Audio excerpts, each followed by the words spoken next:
Hey everyone, hope you're doing well. In this video, I just want to show you how to create a client-server chat application using Python sockets.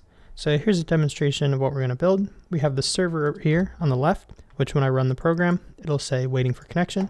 Then we have the client. When we run this, we can see the connection. This is information about the client. And then we can send messages back and forth. So, hey, I'm the server. We can see the client receives it over here. They can send back, what's up? You can send multiple messages from either side. So say, I like soccer maybe, and they get it over here. That's cool. I like soccer too. And then to end the chat, one of them, either side just types in bye and the program ends. But this is what we're going to build using Python sockets. And we're also going to learn a little bit about threading. So to start off, I'm just going to open up a brand new directory. All right, so now that we have the window, this new project open, first thing we're going to do is code the server. And I'm going to do that in a file called server.py. And the first thing we're going to do is just import the libraries that we're going to be using. And these are socket, threading, and OS.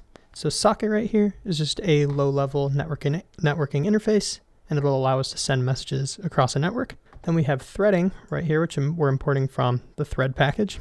And this basically allows us to run a function in a separate thread of control. And so we're going to be using threading both in our client and server to allow us to do simultaneous listening and sending of messages. So we'll see more of this in action when we start to code it, but essentially we'll have a thread to handle listening messages, and then we'll have our main thread to be sending messages. And then we have OS right here, which just provides us with methods for interacting with the operating system. But so the first thing we're going to do is create a class called server, which will represent our server. And first, let's just create the constructor of this. And to do that, I'm just going to paste in some code, and then I'm going to go over what it does. So right below here, just paste this in. But essentially, what this constructor right here will do is it will create a socket to listen for connections from the client. Specifically, we pass in a host and port to the constructor. Then we create a socket from the socket package, and we provide it socket.afinet and sockstream, which essentially means on IPv4, we're going to be looking out for TCP connections. And of course, it will be a TCP connection between our server and client. Then we bind our socket to the host and port. We enable it to listen or accept for connections. And then when it accepts one, what this method right here, .accept, returns is a connection and an address, where the connection is a new socket object that we can use to send and receive data on the connection. So that's why we call it client socket, because it's essentially a socket. We can send data to the client and receive data from the client. And the address, this is just information about the client, so where they're coming in from, their port and IP address. And we just print this out, connection from whoever. And then we have a method called talkToClient where we pass in this client socket. And so this method, let's code this right now. But essentially what this is going to do is it's going to allow us to both receive messages from, so it allows us to receive messages from and also send messages to the client. And the part that's important here is we are creating a new thread and then starting it. And the reason we need to create a thread here is so that we can send and receive messages at the same time. If we don't set up a thread right here to receive messages, then essentially we will only be able to receive a message, then send a message, then we'd have to go receive a message, send a message. So it would only be in that order. Whereas if we spin this up in a thread, then we can receive messages and send messages at the same time. So we don't have to wait till we receive a message before sending another one. And first, let's create this send message method. But also real quick, right here, target is just what we want to run in the thread. We also provide some arguments, and then we just start the thread's activity. But let's create first our send message method. So that's this one right here. And so what this is going to do is in an infinite loop, so while true, we are going to wait for input from the keyboard, so from the user. Then once that input's been received, we will encode it into bytes and send it over down the client socket. So remember, we got this client socket from right here, and then we can use that socket to send data down and also receive data from. And what we send down this socket connection is bytes. So we can't send a string directly. We need to encode it into bytes, which can then be sent down the wire. So now basically, until our program finishes, we will constantly be waiting for user input and then sending it down. And now let's create this receive message function. So once again, I'll just paste this in and go over what's going on here. So here is another infinite loop. And what we're going to do is we're going to listen for data coming down the socket.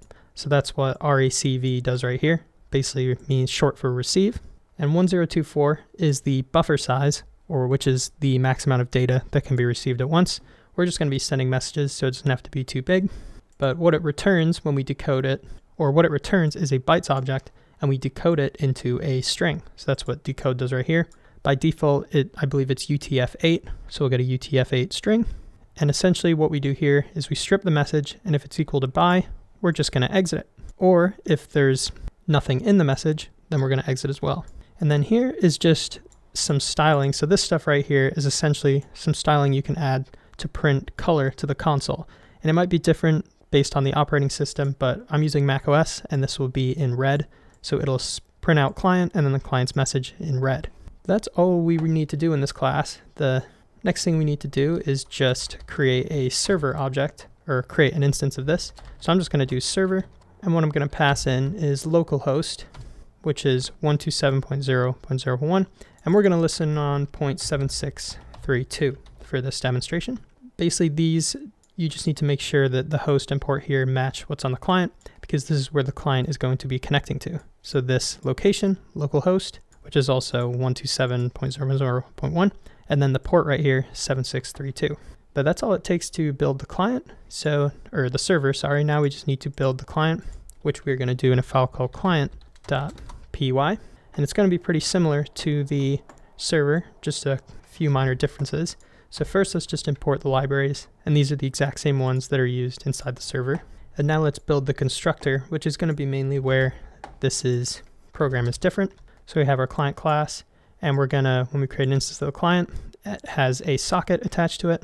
And then after we create that socket, we're gonna attempt to connect to the provided host and port, which essentially will connect to our server because our server is listening and waiting to accept connections.